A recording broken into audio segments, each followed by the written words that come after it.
KPM.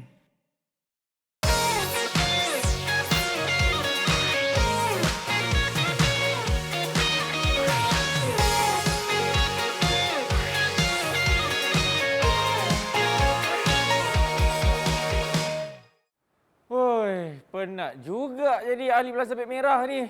Tolong orang ke sana ke sini. Tapi tak apa. Banyak pahala. Betul tak kawan?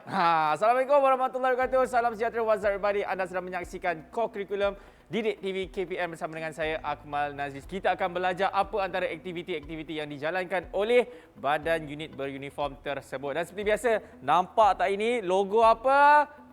Logo pengangkap? Mana nampak logo pengangkap? Ya, bukan. Ini kan logo Bulan Sabit Merah Malaysia. Itu yang kita nak belajar hari ini. Dan seperti biasa nak tahu siapakah guru hari ini? Dengar kata cikgu tu ada kat dalam ni. Nak tahu? Jom akan pergi tengok cikgu apa yang akan mengajar kita semua. Cikgu! Cikgu keluar cikgu!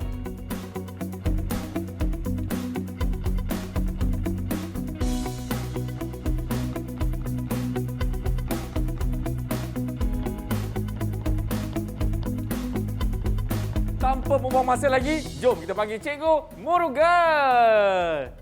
Cikgu Murugan? Dia main sorok-sorok pula hari ni. Yeay! Apa khabar Cikgu? Sihat. Akmal cari saya di mana Akmal? Cikgu, tadi saya cari cikgu dekat ni, dekat belakang ni. Cikgu tak ada pun. Cikgu pergi mana tadi? Saya pergi tanam pokok. Pokok? Pokok apa cikgu? Nampak tak pokok-pokok di situ? Bulan Bulan Sabit Merah yang tanam pokok-pokok tu. Patut ada nama Cikgu Murugan kat situ. Okey cikgu, seperti biasa cikgu, sejarah yang cikgu nak kongsikan kepada kami untuk episod kali ini. Silakan cikgu.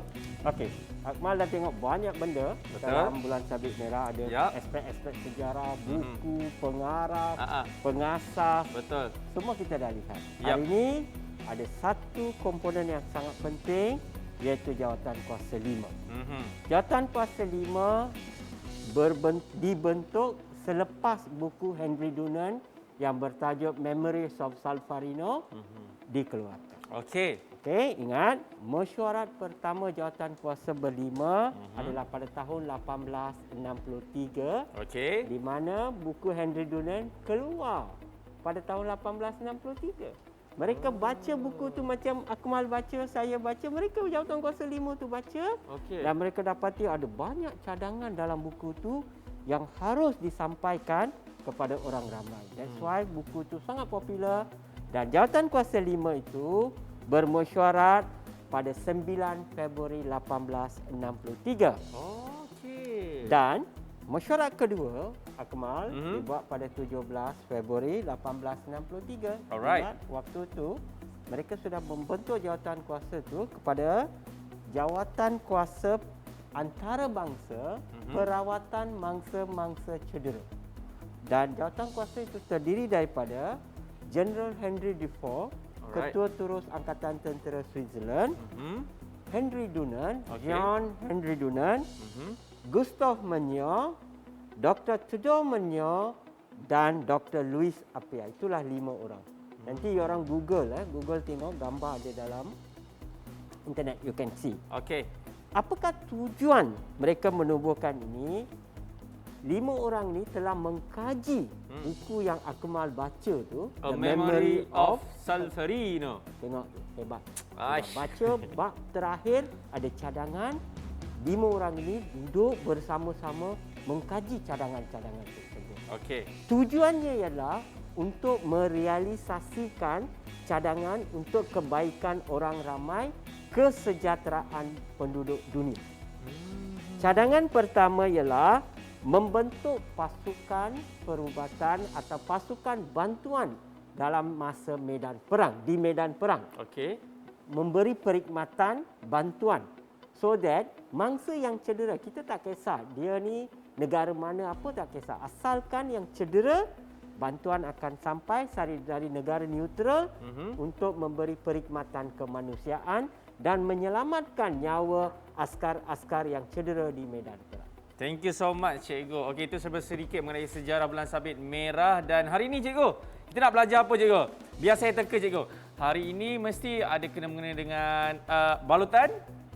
Yes, balutan. Aha, Very tapi good. balutan apa cikgu? Itulah. Tekan Akmal ni dekat-dekat dah sampai. Oh, nak sampai tapi dia macam lari sikit. Lari sikit je, tak apa. Kita alignment tu kita betulkan. Okey. Akmal, hari ni cikgu nak tunjuk you balutan anggota atas. Balutan anggota atas. Apa definisi dia cikgu? Oh, very simple. Kita tengok definasi untuk keseluruhan balutan. Asalkan balutan, kita ada definisi yang sama. Definisinya ialah mengurangkan pergerakan dan mengelakkan keadaan bertambah buruk. Kecederaan tu kita kekal apa yang ada. Bila dah balut, jangan gerak. Okey. Satu lagi, kita kena faham tujuan dia kita balut. Number one, mengurangkan pergerakan. Dan masa yang sama, apabila balutan dah siap Akmal, mangsa akan rasa selesa dan sakitnya berkurangan. Dah cedera. Kita ikut keselesaan dia bila kita balut, mangsa akan rasa, leganya. Sakit tu ada, tapi beransur-ansur berkurangan dengan balutan itu. Itulah Akmal, kita dah kenal sejarah, kita dah tengok definisi, kita dah tengok tujuan. Jenis-jenis. Dan jenis-jenis balutan, kita akan lihat dalam segmen yang seterusnya untuk memudahkan kita mengenali setiap balutan, cara mana nak buat pada masa yang sama. Kita dapat melihat fungsi balutan tersebut pada kecederaan mangsa. Okey Akmal? Okey. Cikgu cakap saya punya line semua tau. Macam tu saya nak bagi tahu. Okey, kita berhenti rehat selepas ini. Didik TV KPM. Didik TV KPM. Aduh. Cikgu, ada orang baling batu cikgu. Berdarah cikgu, berdarah. Tolong balut cikgu, tolong balut cikgu. Pandai Akmal berlakon. Dia kata ini berlakon. Cikgu. Tengok audien. Tak ada apa pun. Dia kata dia kena batu lah, kena baling lah. Akmal. Ya cikgu. Call the real patient. Siapa? Siapa lagi? Tak nak lah cikgu. Asyik dia je cikgu. Kekal dan tengok tu. Bila saya cakap tak nak, dia masuk. Saya cakap tak nak, dia masuk. Cuba kalau saya cakap nak, dia keluar tak? Nak. Sama juga. Okey, sekarang ini kita nak masuk ke jenis-jenis balutan yang mana seperti biasa kita ada the one and only bro, nama dia. Nama dia Mangso. Mangso. Okey. Mangso okey hari ini? Ada sakit apa-apa? Nanti siapa suruh bersuara? Okey, jadi cikgu, tanpa membuang masa lagi, jom kita nak tunjukkan kepada mereka semua jenis balutan. Silakan cikgu. Akmal. Ya. Sebelum I nak sentuh mangsa, berdoa? sanitize. Oh, sanitize. Tak salah berdoa. Kenapa cikgu? Sanitize. Okey. Seperti biasa kita masih lagi kan cikgu kan memerangi COVID-19. Kita kena sentiasa cuci tangan dengan sanitizer sebab kita nak pegang mangsa kan. Bagi mangsa sikit. Mangsa pun nak. Dia ambil lepas tu dia buat sendiri. Macam dah biasa. Okey cikgu. Jenis-jenis balutan ni cikgu kan. Dia kain ni kita pakai jenis kain apa cikgu? Ini bagi saya satu kainan. Okey, silakan. Ini adalah kain ando. Okey, kita pakai kain anduk Kain ando. Akmal pegang di sini. Boleh cikgu? Okey, kain ando ini dibuat daripada kain berlacu. Okey. Kain berlacu. Kalau dalam keadaan kecemasan, apa saja kain yang bersih boleh digunakan. Akmal, sekarang mangsa dah ada. Okey, kita kena guna tahap yang sebetulnya supaya penonton di rumah dapat melihat proses membuat ando besar. Okey. Mula-mula sekali kita sampai ke lokasi, kenalkan dirilah siapa kita dan sebagainya. Okey, cik jangan takut, saya Ali Bulan Sabir akan bantu. Okey. Kita juga jangan asyik buat je balutan. Kekemasan perlu diambil kira. Akmal, Ya. bagi tahu saya apakah formula untuk balutan patah? Cikgu, kenapa suka bagi soalan-soalan yang senang saya nak jawab cikgu? Wow, senang Senang. DRI. Okey, tak apa. Audience di rumah, Akmal dah nyatakan formula. Ya. D for don't move. Mhm. C for pergerakan. Don't Betul. move. Jangan bergerak keterlaluan. Ya. D. R for rest. Rest. Mampu. Betul. I for immobilize. Inilah baru langsung tidak ada pergerakan. Okey, ini kain nandonya. Kita membuat andaian. Akmal pegang sekejap. Boleh, tak ada masalah. Kita buat andaian tangan kanan mangsa patah. Okey, tengok. Saya lakukan D. Mangsa pegang sendiri macam ni. Okey. Dia kena rest, selesa keadaan. D, don't move. R, rest. C, tadi dah don't move, sekarang R, rest. Ampu. Okey. Ini kena mangsa buat sendiri. Okey, slowly. Mangsa buat sendiri. Nampak? Selesa, kita tengok wajah dia, kita tahu adakah mangsa mengalami kesakitan. So, pergerakan kita mestilah slow. Kain Nando, thank you Akmal.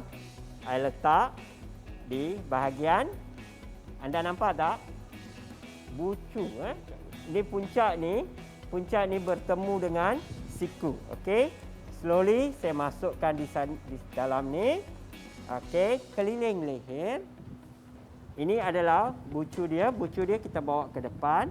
Okey, letak di sini. Alright. Cikgu tolong cikgu, saya nak terbang angin kuat cikgu. Jangan, cikgu. Relax. Cikgu ni tak layan saya lah cikgu. Relax. Mangsa di depan Akmal. I kena layan mangsa. Oh, okey. Okey, sekarang saya sedang buat buku sila. Okey, kita pusing sikit mangsa. Okey, nampak tak? I sedang buat buku sila. Kiri atas kanan, kanan atas kiri. Okey. Dan buku sila ini selari dengan telinga. Ni selari dengan telinga dan kita simpan ekstra tu ke dalam ni. Lepas tu kita collar ni kita bagi turunkan. Okey dah. Kemas di sini. Okey. Seterusnya kita kemaskan lagi. Okey. Ini kita tarik. Kita bagi dia nampak 2 atau 3 jari kuku. Ini adalah untuk sekiranya aliran darah tidak kemas, tidak lancar, perubahan yang dialami oleh kuku akan menjadi indikator. Okey, bahagian ini kita akan pulas di sini. Okey, perhatikan di sini. Saya pulas Pintal. Okey, pintal di sini. Okey, slowly. Lepas tu kita masukkan ke dalam. Seterusnya Akmal, saya nak tunjuk balutan nombor 2. Boleh? Boleh cikgu. Boleh tak? Boleh, segitiga cikgu. Pandai dia budak ni. Masih menggunakan, pegang jap. Masih menggunakan kaedah D, R, I. D for don't move, R for rest, I for immobilize. Okey? Tengok, anda segitiga. Anda segitiga selalunya patah tulang selangka. Patah tulang selangka, collarbone. Okey, collarbone patah tulang selangka. Ando besar, patah di lengan. Ini ando segitiga. Ando segitiga patah, kita gunakan ando segitiga je sekiranya mangsa mengalami patah tulang selangka ataupun di bahagian lengan pun is not the issue. Okey, boleh digunakan. Okey. D, don't move. Okey, mangsa dah don't move dah. Macam ni je. Next is R. R ialah apa? Rest. Ampu. Kita gerakkan mangsa. Okey, slowly ya. Slowly. Pegang pada siku. Segitiga ni dah pegang pada siku. Nampak? Tahap ketiga adalah kita perlu gunakan I. I kita perlukan kain ando. Kain ando. Thank you. Okey. Seterusnya, tangan yang menyokong tadi itu kita keluarkan. Okey. Kita keluarkan. Kita masuk ke dalam kain ando slowly. Sebab mangsa akan menjerit kesakitan kalau kita buat kasar-kasar. Okey? Dapatkan. Okey? Saya nak tunjuk di bahagian belakang. Dia akan jadi macam ni. Dia akan jadi macam ni. Tetapi, ingat jangan buat buku sila di sini. Salah. Kenapa? Kerana, very good, Akmal. Pandai tangkap. Kalau buku silanya dibuat di sini, apabila mangsa dibaringkan di ambulans ataupun di pengusung nanti, ini akan memberi kurang selesa kepada mangsa. Okey. Oleh yang demikian, kita buat buku silanya di sini. Atas bahu selari dengan telinga. Okey. Itu dia cikgu Itulah fungsi ando segitiga. Tiga. Peranan dia sangat besar. Sangat membantu. Okey? Akmal boleh? Boleh cikgu. Boleh tunjuk satu lagi tak? Cikgu, boleh. Boleh. Boleh. Tunjuk Akmal Okey, let's go. Kasihan. Ini biar kekalkan. Saya nak tunjuk balutan kepala. Kain nando ni banyak fungsi. Dia boleh ikat, boleh balut, menahan pendarahan, menutupi luka. Okey, di sini andaikan mangsa mengalami kecederaan di kepala. Kita gunakan konsep 2C. C. Konsep 2C. C. Clean. Curah air. Curah air dah clean. Kita dah belajar dulu Cikgu. dalam topik pendarahan. Okey. Tuang ni cikgu. Okey. Basah. Ini air ya. Kita Okey. tuang saja. Cikgu tak kena tu. air. Janganlah basah dia nanti. Okey. Kita tuang dan membersihkan. Okey. Seterusnya, C kedua, cover. Itulah saya gunakan tangan saya 2C. Okey, dah clean. Okey, no benda asing, kita letak. Okey, mangsa tolong pegang. Okey. Para pelajar, tengok kain nando. Alright. Tengok dia punya puncak. Puncak berada di mana? Bawah puncak bukan di atas kita letak di bawah. Okey Akmal. Okey, mangsa tolong turun sikit. Okey. Kita selalu lepas. Okey, tun. Okey dah. Okey, tengok sini. Saya dah letak kain nando yang dilipat di dalam dan ditutupi dengan satu lagi kain nando. Balutan ini dinamakan balutan kulit kepala. Fungsi balutan kulit kepala ialah untuk memberi tekanan pada bahagian luka sebab pendarahan dapat dihentikan pada masa yang sama mengelakkan infection, pembiakan kuman. Sekarang di sini saya nak cross.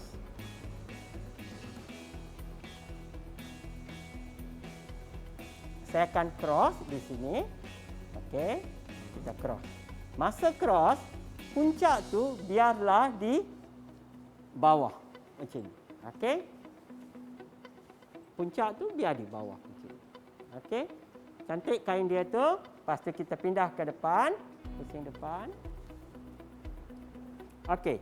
Di depan ni, dua bucu yang saya bawa ni, saya akan buat buku sila. Ya, kiri atas kanan, kanan atas kiri. Cantik. Dan pastikan selari dengan kening dan di tengah-tengah ya buku silanya. Saya akan pusingkan mangsa. Okey, bahagian belakang. Kekemasan. Okey, tengok. Kita pusing. Okey, pusing. Pintal. Okey, tengok. Jadi macam ni.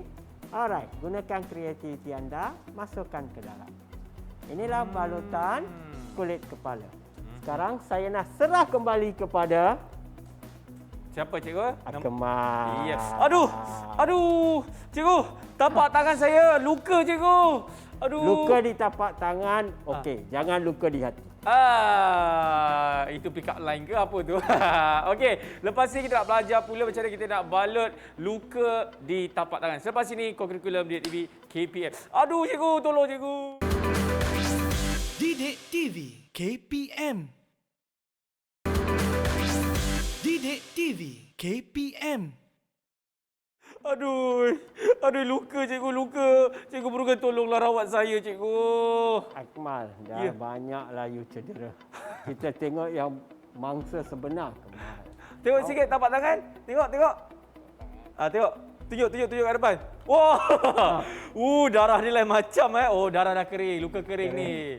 Masih kecederaan tu ada berlaku pendarahan. Kita Okey. tengok mangsa. Mangsa mengalami pendarahan. Okey. Okey, ini ada kesan luka. Kita kena very slow. Okay. Mana kesan luka cikgu? Itu dia. Itu kan marker pen. Ini simulasi. Okey, simulasi. Akmal, bagi saya air. Bersihkan dengan air. Air. Jadi cikgu. Air bersih ya. Cikgu ni belum buka lagi cikgu nampak? Okey. Aduh. Lakonan abang pun hebat. Lagi.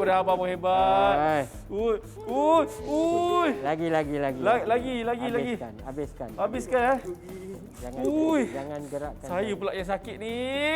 Okey. Cikgu, mangsa nak kena minum air tak? Jangan bagi apa-apa. Okey, ini akan menjadi pelapis di sini. Okey, kita lipat. Fungsi dia adalah bertindak serampang dua mata. Nombor satu, mengurangkan pendarahan. Ya. Pada masa yang sama, mengelakkan infeksi, pembiakan kuman. Para pelajar yang berada di rumah, saya dah gunakan kain nando pertama untuk menutupi luka. Ya. Seterusnya, kain nando kedua adalah untuk menutupi keseluruhan tapak tangan. Ya. Ini adalah kecederaan di tapak tangan, keadaan luka menegak. Bila luka menegak, mangsa tidak boleh lipat tangan ke sini. Sekiranya lipat, luka lama berdarah kembali. Okey, cikgu. Okey, ini kita tarik. Okey, Oh. dah. Okey, lepas. Okey, tengok. Nampak tak padding ni? Ya. Okey. Mal, ini ke sini, ini Okey. ke sini. Okey. Setakat ni boleh ikut? Boleh, cikgu. Okey, tinggikan sikit. Apabila membuat balutan ini, pastikan kawasan ini dalam keadaan tirus. Tajam, tirus. Okey. Tirus dengan keadaannya tajam lah, B-shape. Dia adalah B-shape. Okey, dah. Macam ni. Okey. Dan kita buat buku sila di bahagian atas. Okey. Faham? Kita buat buku sila. Kiri atas kanan, kanan atas Kiri. kiri. Lepas tu kita tutupi buku sila sini. Dan kita kemaskan. Baik, cikgu. Jadi, rumusan dan juga nilai-nilai murni yang kita boleh dapat untuk episod kali ini, Cikgu Murugan. Terima kasih Akmal. Cuba kita tengok banyak ando kita dah buat. Ando besar, ando segitiga, Ya. balutan kepala, Mhm. balutan luka menegak, kecederaan di tangan. Semua ini berfokus kepada kemahiran. Akmal. Betul. Rumusan pada hari ini anda perlu mahir, anda perlu suka, anda perlu menjiwai balutan-balutan ini. Kalau setakat buat hari ini, esok nak pandai sememangnya tidak. Ya. Proses pembelajaran beransur maju dan mengambil masa. Okey, hendak 1000 daya, tak 1000 daya. Mau tak mau di tapak tangan anda. Anda sendiri buat keputusan, tepuk dada, tanya selera. Iya. Akmal. Mau tak mau? Mau. Maulah. Cikgu, dengar tak? Cikgu ada dengar tak? Ilham ada panggil tu, cikgu. Ilham ada panggil. Panggil saja. Dia panggil kita lah. Jadi kepada anda semua, nampaknya kita ada nak kena bagi bantuan ni, cikgu. Okey, ingat temu janji kita di kurikulum Didik TV KPM bersama dengan saya Akmal Nazri dan juga Murugan, Cikgu Murugan. iya, maukah tak mau? Mau. Jumpa lagi. Bye.